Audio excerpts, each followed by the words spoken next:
Apartment buildings are designed for proximity without intimacy. People live separated by thin walls, shared hallways, and a polite agreement not to ask too many questions. A smell can become someone else's problem. A sound can be explained away. A strange neighbor can remain strange for years if everyone assumes the police, the landlord, or someone else would know something were truly wrong. In July 1991, that agreement collapsed inside an apartment building on North 25th Street. The man in apartment 213 was Jeffrey Dahmer. By the time police entered his unit, he had murdered 17 young men and boys over a period stretching from 1978 to 1991. Many of his victims were gay men of color, people whose disappearances did not always receive the urgency they deserved. This is an essential part of the story. Dahmer's crimes were horrific, but the failure around them, social, police, and institutional, allowed the horror to continue longer than it should have. On the night of July 22nd, 1991, a man named Tracy Edwards escaped from Dahmer's apartment with a handcuff dangling from his wrist. Police officers saw him on the street, distressed and partially restrained. Edwards told them a man had threatened him with a knife. He led them back to the apartment. The beginning of the end was almost mundane. Officers entered to investigate a complaint. Dahmer tried to control the situation. He appeared calm, or at least attempted to, but one officer noticed photographs that revealed what Dahmer had been doing this whole time. The apartment was searched, and the truth emerged in stages. Body parts, human remains, evidence of murder, preservation, dismemberment, and cannibalism. The details have been repeated so many times that they risk becoming spectacle. A responsible telling does not need to linger on them. The point is not to make the listener admire the extremity of the crime. The point is to understand how a place in an ordinary city became a chamber of death while life went on around it. Dahmer's earlier crimes began long before apartment 213. His first murder was in 1978 after he picked up a hitchhiker, Stephen Hicks. Years passed between that killing and the later patterns that would develop.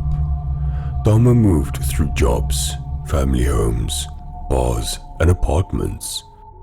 He targeted vulnerable men, often luring them with money, alcohol, or the promise of photographs. He would proceed to drug them. He killed them. Over time, his crimes grew more ritualized and more depraved.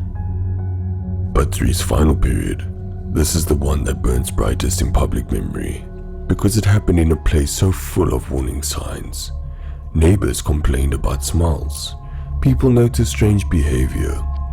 Most famously, in May 1991, 14-year-old Konorak escaped Dahmer's apartment, injured and disorientated. Witnesses tried to intervene. Police arrived. Dahmer convinced officers that Konorak was his adult lover and that the situation was a domestic dispute. The boy was returned to Dahmer. He was killed soon after. That moment remains one of the most painful failures in modern American policing. It shows how prejudice, impatience, and assumptions can become deadly. The witness who tried to help understood something was wrong. The system did not listen close enough. Dahmer was later arrested, tried, and convicted. He received multiple life sentences. In 1994, he was killed in prison by another inmate. That ending did not undo the damage. Families still had to mourn. The town still had to reckon with what happened. The community most affected still had to live with the knowledge that their fears and reports had not been treated with the seriousness they deserved. Apartment 213 became infamous, but the building itself was eventually demolished. There was no reason to leave it standing as a monument. Some places become too heavy for ordinary use, yet demolition only removes walls. It does not erase the question of how the walls held so much horror for oh so long. In the late night telling, the story should not begin with Dahmer as a monster in isolation. It should begin with the hallway, other doors, other tenants, people carrying groceries, going to work, watching television, trying to sleep. A foul smell drifted through the building, a neighbor complaining, a stranger entering apartment 213 and never coming out.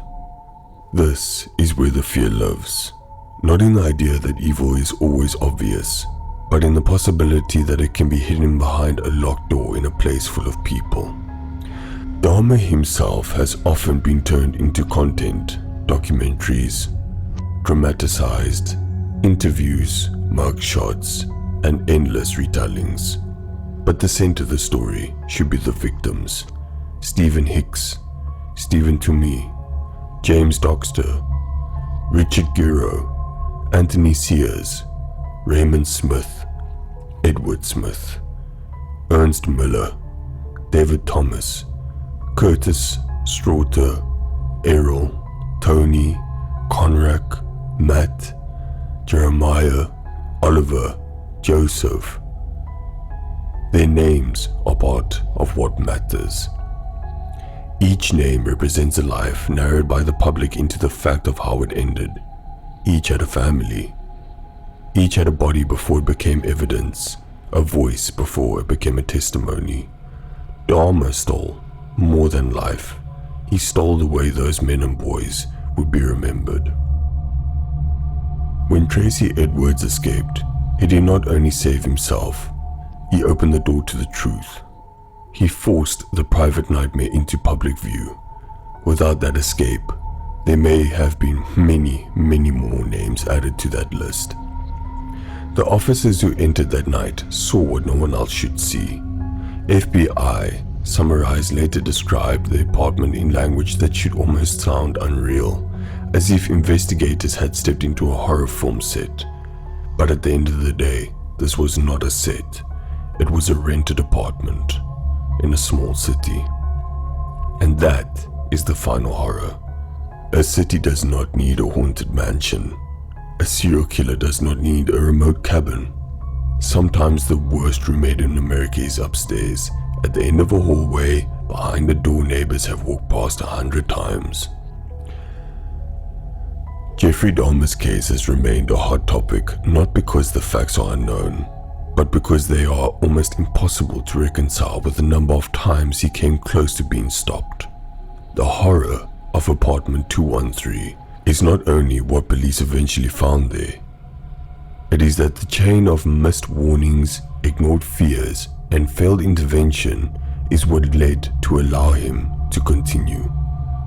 Dahmer did not operate in a vacuum. He lived in a city, in an apartment building, around neighbors who smelled strange odors, heard sounds, and sometimes saw men come and go. Some people were uneasy, some complained, but uneasy is easy to dismiss when there is no complete picture. One person had a smell, another had a noise, another sees a stranger. Each detail alone can be explained. Together, they form a pattern that no one assembled in time. The most painful part of the larger story involves victims who are already vulnerable because of race, sexuality, age, poverty, or social invisibility. Dahmer targeted people he believed could be controlled, manipulated, or overlooked. That is a crucial part of the narrative. True crime becomes irresponsible when it treats victims as props in a killer's legend. The more important question is how a society creates shadows where certain people can be harmed and not immediately believed. When police finally entered his apartment in July 1991, the case moved from suspicion to proof. The discovery was so extreme that it turned Dahmer into a symbol of almost unimaginable depravity, but the symbols can flatten reality. The victims had names, they had families and futures. They were not simply part of a criminal inventory. Each one represented a life interrupted by a man who had learned how to perform normally, well enough just to keep away from the world. There is also a procedural horror to this case. Keys, handcuffs, photographs, chemical smells, neighbor complaints, prior arrests, and a survivor's escape all appears as details that seem, in hindsight, to point in one direction. But hindsight is a merciless narrator and makes the most pattern obvious after the pattern has already killed. The late night version of the story should not make Dahmer fascinating in a heroic or glamorous way. It should make the apartment feel small, airless, and preventable. A door in a hallway, a man behind it, people nearby trying to live their lives, and behind the walls, the truth waiting for someone to take the scattered warning seriously enough to open the right door. Apartment 213 is gone now, but the story it revealed remains, not because of the killer's name, but because of the lives that should have been protected before a man with a handcuff on his wrist had to run into the street to make the world finally look. And that, my dear friends, brings us to the end of another episode. I hope you enjoyed. Stay safe.